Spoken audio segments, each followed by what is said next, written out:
Hey Postables, you're listening to Deliver Me a Podcast brought to you by Casey, Jess, and Cammie. A special thanks to James Jandrish for letting us use music on our show. Now, grab some yoo-hoo, sit back, relax, and enjoy the show. Welcome back, Postables, to Deliver Me a Podcast. We are so excited to be back in the new year. We hope that your 2021 is off to a great start in your personal lives with your families and all of that good stuff, and that you are being brought joy and joy through this podcast. So, guys, I'm so excited because to the altar. Yay! Woo! And we have props. We brought props. We have props. So who would like to share their prop first? Well, mine's a little obvious, so it's showing right there. So I brought back my Shane necklace. Very appropriate. Very appropriate. Jess, what did you bring today? I think you should go next. Oh, you think I should go next? No. I think Jess should go next. Absolutely. No. But I have secret props. What? Wait, you didn't tell us talk about this.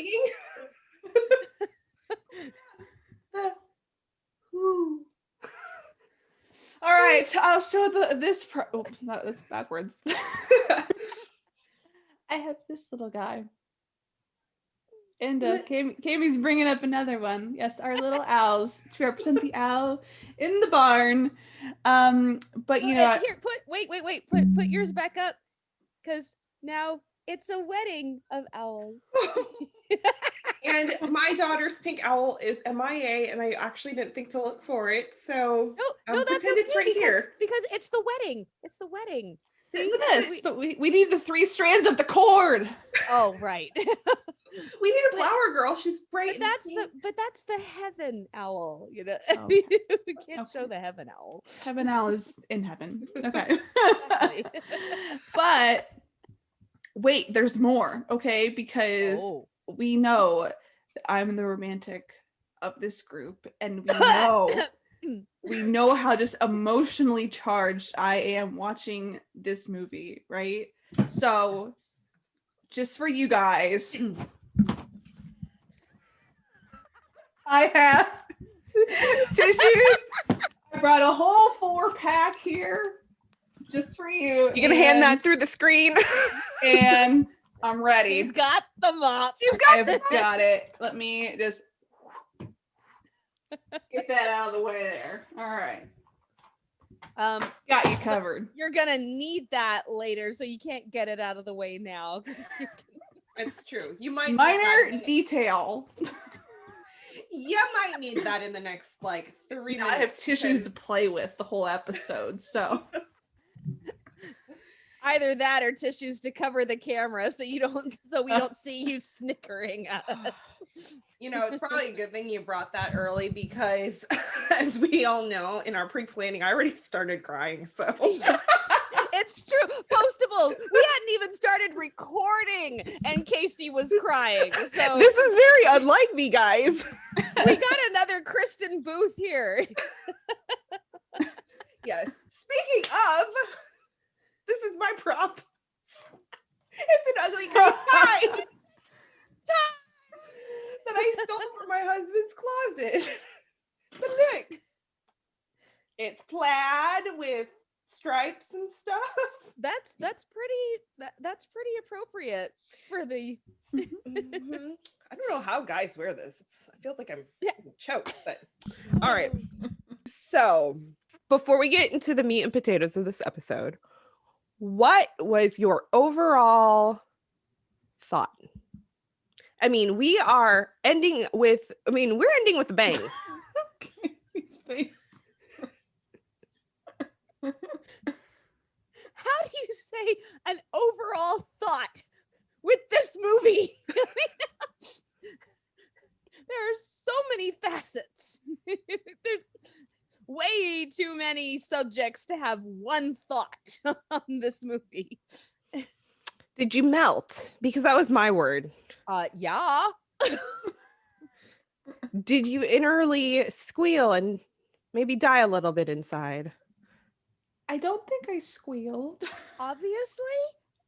See, this is the beauty of us three. I mean, we have the romantics and the not romantics. Which She is keeps perfectly us in check. She keeps us in check. That's right. Calm down, guys. I'm going to come at you with this tissue. I thought it was the Of course they're going perfect to still be way to end a canon if it were to be the end. Mhm. Nope. No, we are Which is still not- holding out. I mean, It's not, the end of a canon. It's not. But what I'm saying is there are a lot of shows and like series out there that ends very terribly. Cedar Cove. Anne of Green Gables 3. Okay. I mean, you Yeah, have a lot of Anne these. of Green Gables 3 was not disappointing, but it was, come on, give us some more. Right. But with this, because it ties it up in a nice bow, I felt satisfied. I mean, obviously we want more. Obviously we want this show to continue until they are in wheelchairs rolling down the TLO with canes and walkers. No, But- no. When they're retired to Washington, D.C. Well, that would be that's leading up to that. I mean, you know, Oh, okay. that's part of the story. Mhm. Anyways. Yeah.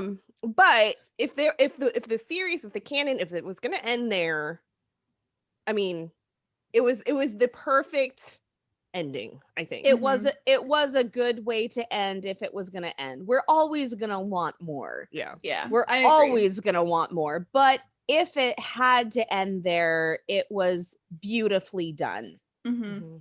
Yeah. I think it was set up. It felt like a finale to me. I'm glad it's not, but it felt like one with all the callbacks and everything. Like there's so many things that will remind you of different parts from like previous, movies and episodes. And I feel like And that's all the flashbacks and the Yeah. montages. Yeah. I was gonna say, I feel like that's really Martha too, because she did the same thing in Touched by an Angel. The series finale had a ton of callbacks from like the first season, especially. Wow. So that's what it reminded me of. Okay. But I'm Well, glad it's it's not fitting. the finale. So Yes. All right, let's dive into this very jam-packed movie. One theme that stood out to me is the theme of mothers and daughters. And we have a situation in which so let's go through the 4 postables first. We know Norman's mother left him. Mhm. Oliver did not have a good relationship with his mother as she left him also and then passed away when he was a little older. 15, Teenager, I yeah. believe. Something like that, teenager. Shane and her mother seem to be fairly close-ish. We don't really know a whole lot about that relationship. We know that she sends macaroons late in the mail and that she gets a birthday card. And from what we kind of hear with like on the one side of the conversation when Shane is talking to Alex, she says, "Have you talked to mom?" Which kind of tells me that Shane keeps up with her mom. So Oh, yeah. maybe they're not like best friend, mother and daughter, but they are definitely closer. Mhm. And then you have Rita. Rita is an only child, and she and her mom have a great relationship, and she's very much like the child that they both cater and coddle and like love. I mean, because how can you not love Rita? I mean, if my daughters were like Rita, I'd be like, oh. Well, and not only that, but Rita really knows her mother. Mhm. I mean, there are a lot of sons and daughters out there that don't truly know their parents. I felt like that a lot at my father's funeral. Mhm. Just hearing all of these things that had seemed second nature while I was growing up, or I had known and had passed over. But I realized how little I knew my father. Mm. And so Rita, I think, really knows her mother. Yeah, Mhm. she does. And in this movie, we discover that Rita's mother had passed away, um, splunking, which is Spelunking, of all cave things. diving, Yeah. essentially. And then on the flip side, we have here a young girl named Jessica, whose mother had been missing for so many years. At least that's what we're kind of led to believe. So let's start with the letter story. And we will come back to the discovery of the letter because that is very crucial for mops and tissues and squeals. But when Casey, I think we need to add a fan. oh, we fans, need a Jess? fan. Yeah. I have a large one in the other room, but not one that I can easily grab. Okay. I can just Bummer. use my tissue, a makeshift fan. After the discovery of the letter in the wedding dress, what did you all think about this letter from mommy to her Cryptic. daughter? Mm-hmm. Very cryptic. I would say because all of the letters have been cryptic in a way. Mm-hmm. They've said things without saying them because they're writing to people who know what they're talking about and stuff like that. But in this letter, Jessica doesn't know what's going on with her mother. Mm-hmm. Mm-hmm. So I think that this is probably the most cryptic letter. Mm-hmm. Yeah, I would agree. It's definitely cryptic, but you also get the sense, that the mother really cares for her daughter. And if there's like an estrangement, it's only because they've been separated, not necessarily because of a falling out, I guess is kind of the interpretation that I got. Because we've had other letter stories where there's been like a true estrangement. But I don't think I got that feeling from this one, just that the mother was unable to be with her daughter for whatever reason.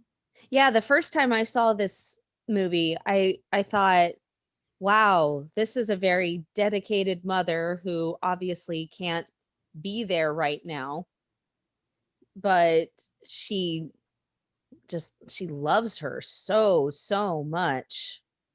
Mm-hmm. So yeah, that I didn't get the idea of an estrangement at all. Yeah, I didn't really know what to think about the letter. I definitely didn't see that storyline coming. Oh gosh, no. I thought maybe military mom, but then we've had that story before. I seriously thought CIA. I really did. I thought CIA. I thought maybe this was a situation in which like parents have to sacrifice and work in a different country to provide for their kid, because that actually happens a lot with Filipinos, where a parent will go overseas and leave their family behind just so that they can provide for them. Mm-hmm. And then eventually the goal is always to reunite with the family. But we know several like my mom worked with several women back in the day who would just, leave their kids and their family behind and become, work here in the US. And then when they made enough money, they'd bring their family back over. So I didn't know maybe it Right. was like that kind of situation. But what we find out is that through a series of events, we discover that the recipient of this wedding dress is a young lady named Jessica, who is an author of these stories about her mother, Annalise, at least the ones that Annalise tells her. Mm-hmm. So at this point in the movie, when we find Jessica, we still don't know anything about the mom other than the fact that Annalise has been gone since Jessica was 12. Right. And Jessica is now a grown adult. She's maybe 25, 26, 27.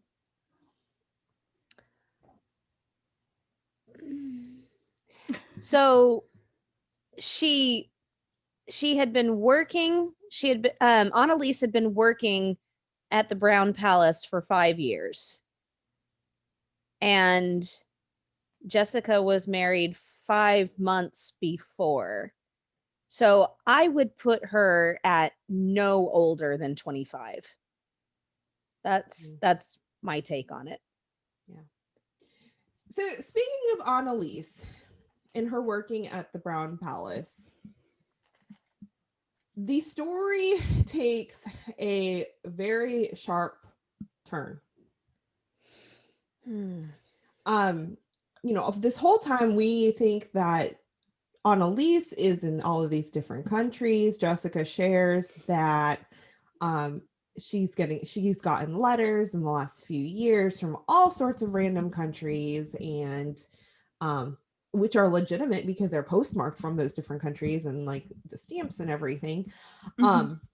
But then the Postables discover that the paper that it has been written on is the Brown Palace Hotel paper, just with thanks to Norman smelling. Nobody smells like my Norman. Thanks, Grandma. Oh. So Rita and Shane find Annalise. And Annalise is she's the housekeeper at the Brown Palace Hotel. I love the way they did that. Said Annalise, she's right over there. And there's a woman walking down the stairs. Mm-hmm. So her? No. Her. Yeah. And huh? The one with the vacuum? That I just went, what? That threw me for a loop. Yeah, well, I kind of figured it would be the lady who was vacuuming because it's never the obvious one.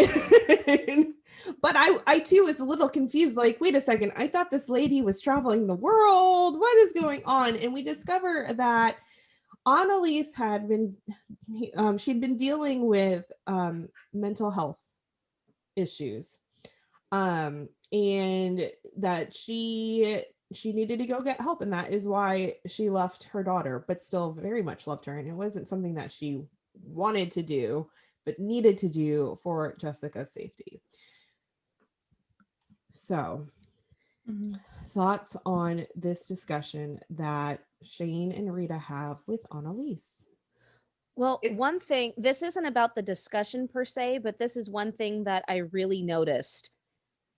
Before we see Annalise as the maid at the Brown Palace, we don't see her. I thought that was interesting. An interesting choice of storytelling. The way that the camera is angled and pans around, it always shows Jessica as a little girl, and we hear Annalise telling the stories, but we never see her until after it shows her as a maid at the Brown Palace. And one thing that I kind of saw but never noticed and pinpointed that I noticed was the difference in her appearance. When she's at the Brown Palace having tea, 1892 Darjeeling, when she's at the Brown Palace having tea with her daughter, she is so disheveled. Her hair is swept up like she's trying to be fancy, but her hands weren't steady enough to make it so, and it's falling all over the place. She has all of this incredibly gaudy jewelry. It's like she put on every single piece of jewelry she owned to make herself up. And then it shows her putting on her lipstick, and her hand is very shaky, and her lipstick smears up onto her upper lip. And then you see her as the maid. She's got a simple pair of earrings, Her hair is beautifully and simply done. She's got enough makeup to be attractive, but not overly done. And obviously, she's wearing a maid's uniform, so it's not overly Flashy. done, but just the difference in her demeanor and the difference in her appearance was so stark that I thought that that was a beautifully crafted juxtaposition Mm-hmm. to show just how far Annalise had come. Mhm. I actually never even noticed that until you just said it. But now that I'm like thinking back to the movie, I can see that. And I think that's very, very interesting now that you point that out. I didn't notice until this last time watching it. Like I said, I saw it, but I didn't Mm-hmm. purposefully notice it. Yeah. It's Yeah. amazing what you see in a show or a movie when you know that you have to do a review on it. Yes. Yeah, but I'll comment on the actual discussion. So for me, being non-romantic, this discussion was like the most powerful part of the movie for me. Because I mean, I've been very open here in my social media that I struggle with mental health issues, and I just love that conversation because you can see that Annalise, she's ashamed, she feels like she's been a disappointment, and Rita's words to her, Crystal did such a good job with this performance and saying, "You are strong and so brave. You faced a terrible darkness and had the courage to ask for help." Mm-hmm. And I think that for anyone who has mental health issues, they can relate to that because you do feel weak and you feel powerless and you feel like you're a disappointment. And you need to be reminded that you're facing huge challenges and that makes you strong and brave. And so I just really appreciate that message that Martha threw in there. And I think that that is part of what makes this a great movie for me personally, not being the gushy romantic and all the other scenes. Gushy romantics can appreciate a powerful monologue and discussion as well. Thank you.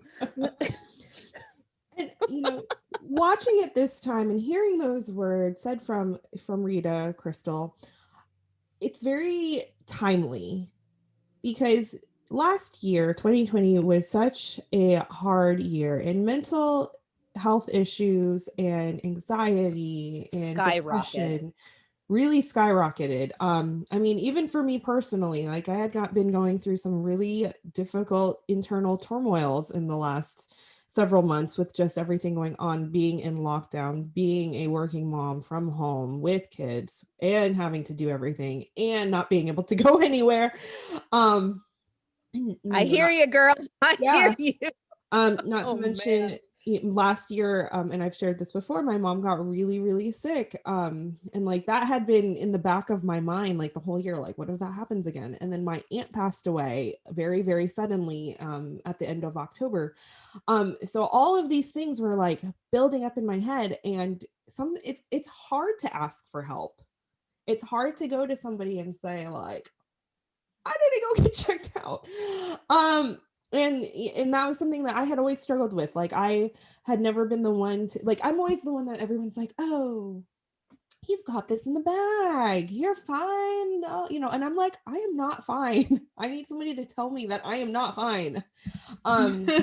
And so for me, it was just taking that first step and actually talking to a professional about these things and realizing and hearing, how to cope and how to handle these struggles. And I think it's a good reminder for anybody out there because we need to break the stigma. And I think that's what this movie is doing. It's breaking the stigma of mental health and anxiety and depression and all of those other things. Like we need to take care of ourselves as we do with our physical bodies. Like if you're sick, you go to the doctor. If you break your arm, you go to the doctor.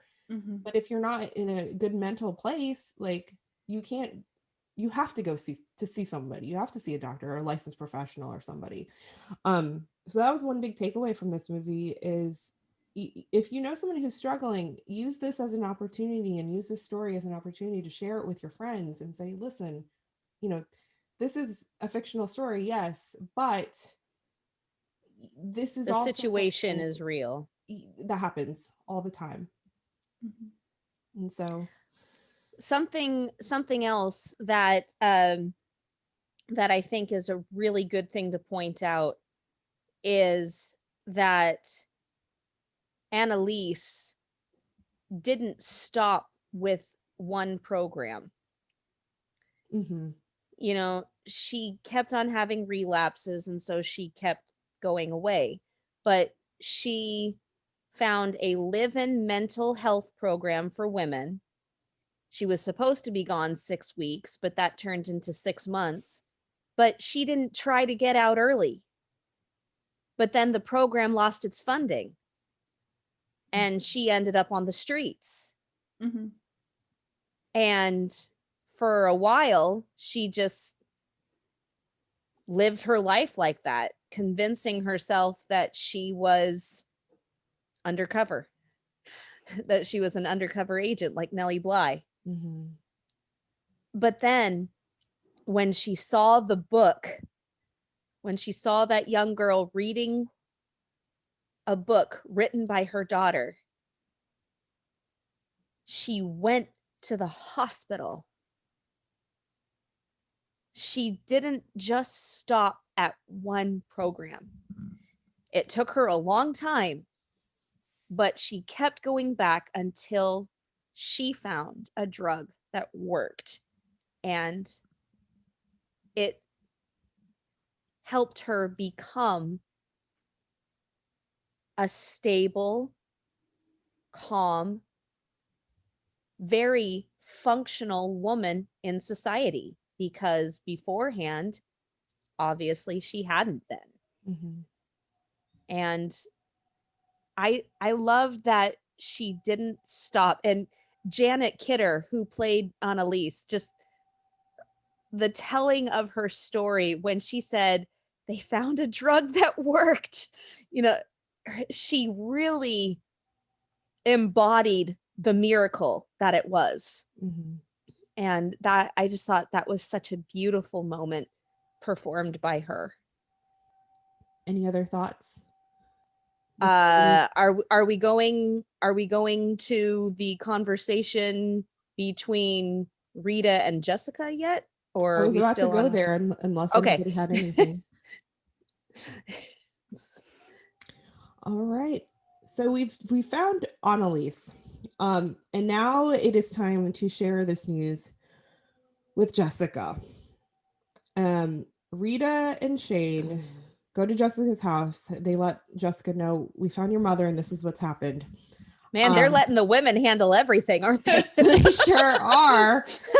Like, this is a woman thing. This is a female matter. We'll let you ladies take care of it. Well, I think it's interesting that we've had a lot of father-son stories in this canon. And we never really, with the 4 Postables, really. I mean, it's always about, it's like Joe and Oliver. We have Shane and her dad that she was estranged from. We have Norman and his, he doesn't have a mom or dad, but his relationship with Bilbo. Mm-hmm.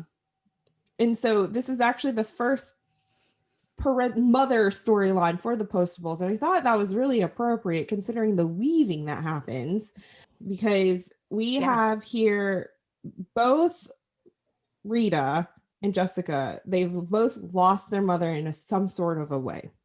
Mm-hmm. For me, the one thing that stood out in this conversation with Jessica is seeing how much Rita has grown. Mm-hmm. When we meet Rita in the pilot, she's very self-conscious. She's very small and internal and very shy and looks down a lot.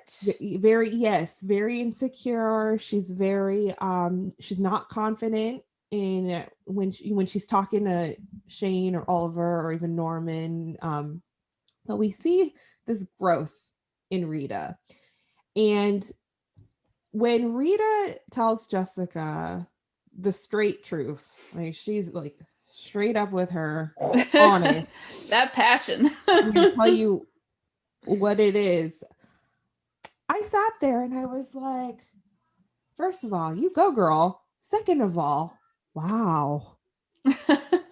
I sat there in awe and I thought to myself, Rita has really grown up.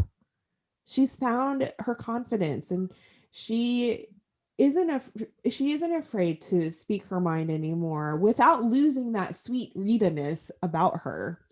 And remember when we talked to Crystal that she said that she was really, because we mentioned that, we said, how did you do that, keeping the sweet Rita nature while still giving it to her straight? And she said, yeah, that took a couple of takes because I got too angry. But she pulled it off. And the line that gets me oh gosh, mop. My mop's on the floor now. Oh, okay. Tissue. Got those. Okay.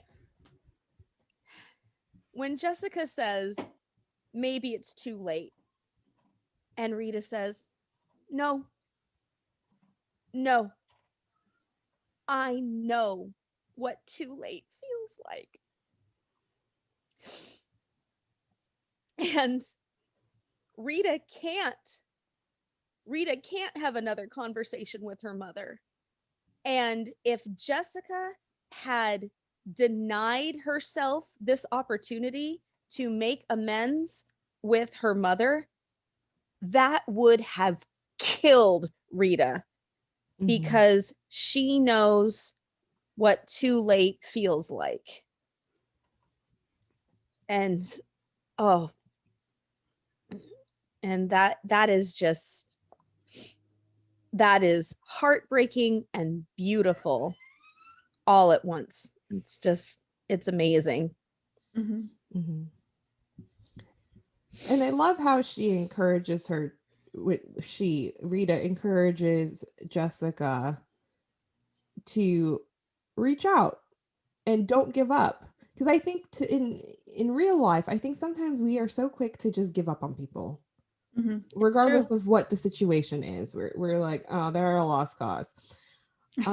But it's never too late to make amends with somebody, to reach out to somebody, to reconnect, to have that redemption story and whatever it may be. And I think that's another thing that Martha has constantly shown through this entire series, is that it is never too late. Until it is. Well, the story does not end there, because we have the most beautiful reunion between Jessica and Annalise at the Brown Palace Hotel. And Jessica is wearing the wedding dress, because we find out she didn't wear it because it came too late. She was already married. And which, sorry, I think you're going to say what I'm going to say. Go ahead. Trust the timing, because it wouldn't, I don't know how to put it correctly, but it wouldn't have had as big of an impact, the reunion, had she already worn the wedding dress. So let's say Jessica got the wedding dress, she wore it, Annalise sees it from the back, because we find out that Annalise has been keeping tabs on Jessica while she watched her wedding from the kitchen. And that would have been sweet, and I'm sure Annalise would have been like, oh, she's wearing my dress, she still loves me, etc. But having Annalise, or having Jessica, make that decision to, number one, meet her mother, number two, wear the wedding dress, which is gonna look pretty conspicuous in a tea room. Buckets of tears, you guys. Buckets of tears at this beautiful reunion between mother and daughter who've been estranged for so long. And Also, I also appreciated the fact that Jessica was not like, let's talk about the last 12 years. Mm-hmm. She just said, not now. Let's just love on each Mhm. other Yeah. and make up for lost time. And I think that's what they needed. They didn't need an inquisition right there and like, let's hash it all out. Just let's enjoy the moment of reuniting and being back together. Mm-hmm. Yeah, I was glad. I was glad that she was already married. I was glad that they didn't make it just in time for the wedding because it meant more, just like you said, Casey. And Rita's face when they walk away. Oh my gosh. She doesn't want to leave. She looks back until the last possible moment and finally resigns herself to leaving. But Mm-hmm. she knows that that will never be her. And she loves seeing that it has happened for one mother and daughter and that she helped make it happen, Mm-hmm. even if she can't have it happen for herself. Yeah. And as she's walking away, she does one glance upward to her mother as well. Yeah. Oh man.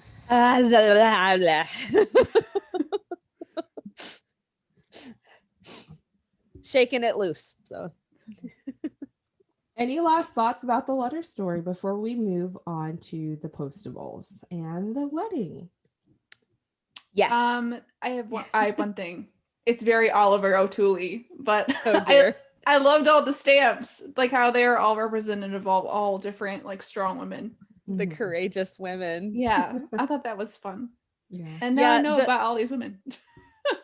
I know. I looked them all up. I was like, "Oh man, who's he talking about?" You know, because obviously I knew who Sacagawea was, but I didn't know who Nellie Bly was until they talked about her. I didn't know who Bessie Coleman was. I had heard the name, but I didn't know who she was.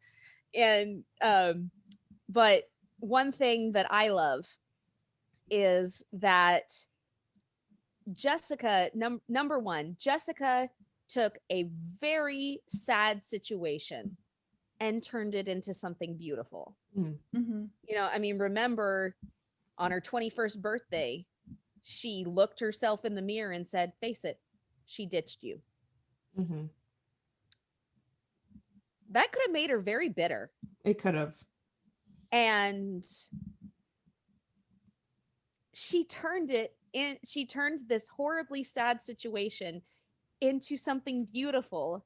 And that's what Shane reminds Annalise. And I don't know if you guys heard it, but when Rita tells Annalise that she is strong and she is brave, then Shane chimes in and says, think of the thousands of children who chose the higher ground. Yep. Callback.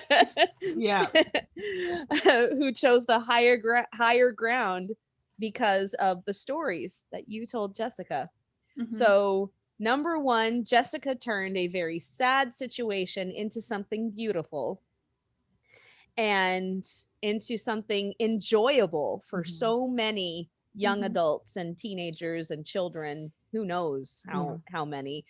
And number two, you had to add that little Easter egg of her saying higher ground. Easter eggs. And you know, with the books, it's almost like Jessica was trying her best to hold on to every good memory she had of her mother. Yeah. You know? Yeah. She never truly gave up on her mother, even though she was, you know, she kind of had that flippant attitude a little bit, you know. You could tell, like, she would not have done like all those books if she really just was like done with my mother, you know. She never really detached. She kept her with her through her writing, which is beautiful. I also love how Mr. Fry, the tea master, I love how embarrassed he was. Of course, he was very British and very proper and wasn't going to show his full emotion. But I loved how he was slightly embarrassed that he never recognized her, even though I'm sure that he probably never even saw her because she's on the night shift. But he's still, even though he may have never seen her, he still says, I never noticed. And then the way that he welcomes her back after so many years, as if nothing has happened, and he even escorts her to the table. It's just, he talks about how he has served kings and queens and presidents and princes, and he's still treating a maid like royalty. Yeah. It's that, I thought that was a beautiful moment. It's an understated moment, but it's very much there. Yeah, that's a good point. That is a good point. All right, we wrapped up this letter story, and now we can't end this without any trivia. Oh dear. Oh, of course not. Of course I'm not. not ready. Of course not. Okay, number one. What was Joe's wedding present to Norman and Rita? Rice cooker. Oh. It's on the tip of my tongue. Okay, on the way to the barn, what kind of drink is Norman carrying? On the way to the barn. Yes, they have sushi. Oh, when they have sushi. Oh.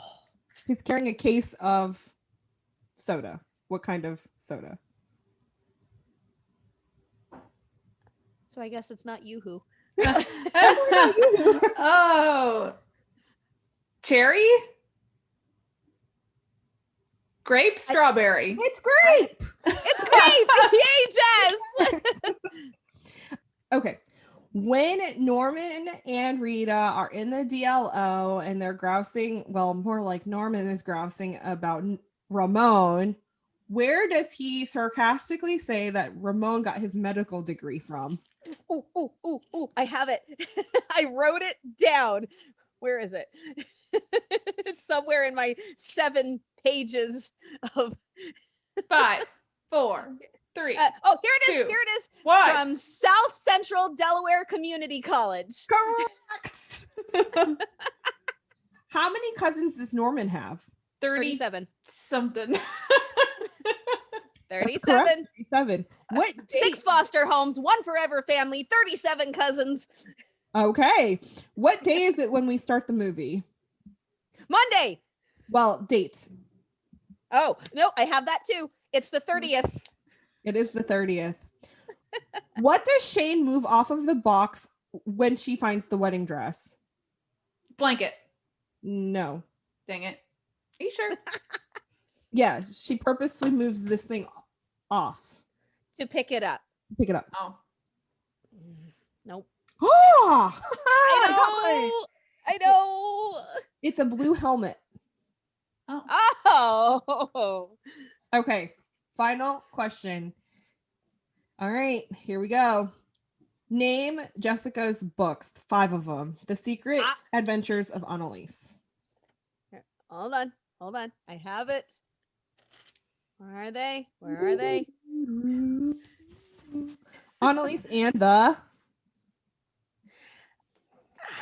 Where is it?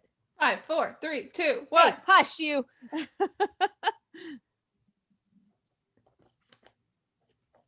I wrote it down. I cannot. Time's up. Oh, here we go.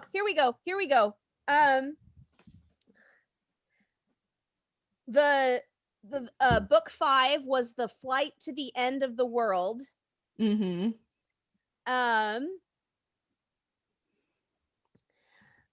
I know that the stories are about a war correspondent, an aviator, and an army nurse. Well, that's not the title. No, it's not the title. I have the titles. Obviously, I'm asking the question. Yes, you're asking the question. So, okay. Time. All right. Okay. Annalise and the Pirates of Neverlost Island. Annalise in the Battle of Bonfire Hill. Annalise in the Shadow of the Invisible Tiger. Annalise in the Prison of Time. And Annalise in the Flight to the End of the World. You couldn't ask what time the book signing was going to start. I had that. You would already write. He would have written that down. Okay. Exactly. That's why I'm not winning, because I didn't write any of that down. I did write. I wrote the people who were on the stamps, and that's the only trivia-like thing I wrote down. Yeah, that's what I did not write down.